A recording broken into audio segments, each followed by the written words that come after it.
رسول اللہ صلی اللہ علیہ وسلم نے الفاظ پڑھے تھے ان العین تدمع والقلب یحزن، کہ بے شک آنکھیں روتی ہیں اور دل غمگین ہوتے ہیں، ولا نقول الا ما يرضى ربنا، لیکن ہم زبان سے وہی بات کہیں گے جس سے ہمارا اللہ راضی ہوتا ہے۔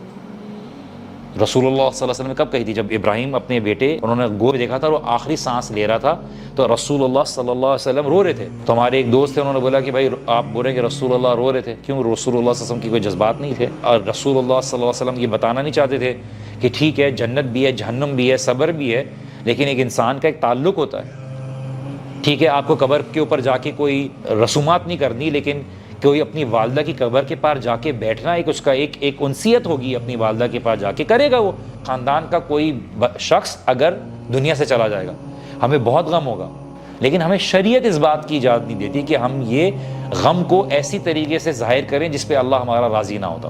شرک کے بعد اگر کوئی بڑا گناہ ہے وہ ہے اللہ کی رحمت سے مایوس ہونا، کہ نہیں اللہ تعالیٰ کی مدد نہیں آئے گی، اور یہ ایمان کی نشانی ہے کہ انسان ایک مومن جو ہے وہ اللہ سبحانہ و تعالیٰ کی رحمت سے مایوس نہیں ہوتا۔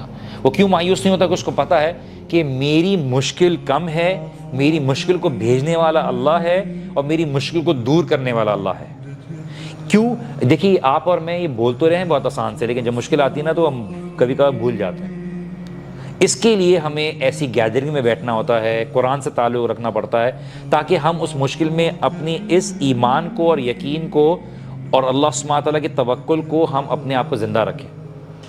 آپ سمجھ رہے ہیں کہ آپ کچرے کے ڈبے میں رہ رہے ہیں، ایسے ماحول میں رہ رہے ہیں جو مٹیریلزم کے بیسڈ ہے، اور ایک دم سے اللہ تعالیٰ آپ کو آزمائے تو آپ ایک دم سے ہو جائیں، لیکن اللہ سبحانہ تعالیٰ جس کو چاہے وہ توفیق عطا کرے۔ اسی لیے جو سب سے بڑی چیز ہے وہ آپ کا دل اللہ سبحانہ تعالیٰ سے جڑا ہوا ہو، تو اس لیے وما قدر اللہ حق قدری، لوگوں نے اللہ تعالیٰ کی قدر نہیں کی، تو اللہ تعالیٰ کا ایسٹیمیٹ نہیں لگایا۔ اللہ تعالیٰ تھوڑا سا کھینچتا ہے، زیادہ دینے کے لیے انسان اللہ کی ناشکری کرنا شروع کر دیتا ہے، اللہ تعالیٰ سے شکایت کرنا شروع کر دیتا ہے، اللہ تعالیٰ کے بارے میں برا گمان کرنا شروع کر دیتا ہے۔ آپ جیسا گمان اللہ سبحانہ و تعالیٰ کے متعلق رکھیں گے، اللہ سبحانہ و تعالیٰ اسی طرح سے آپ کے ساتھ معاملات کریں گے، because that is what you are expecting from ہم، کہ میں اپنے بندے کے گمان کے حساب سے ہوتا ہوں، وہ میرے بارے میں جیسا گمان رکھتا ہے میں اس کے ساتھ وہی معاملات کرتا ہوں۔ کیوں؟ Because that is what you expected from Allah.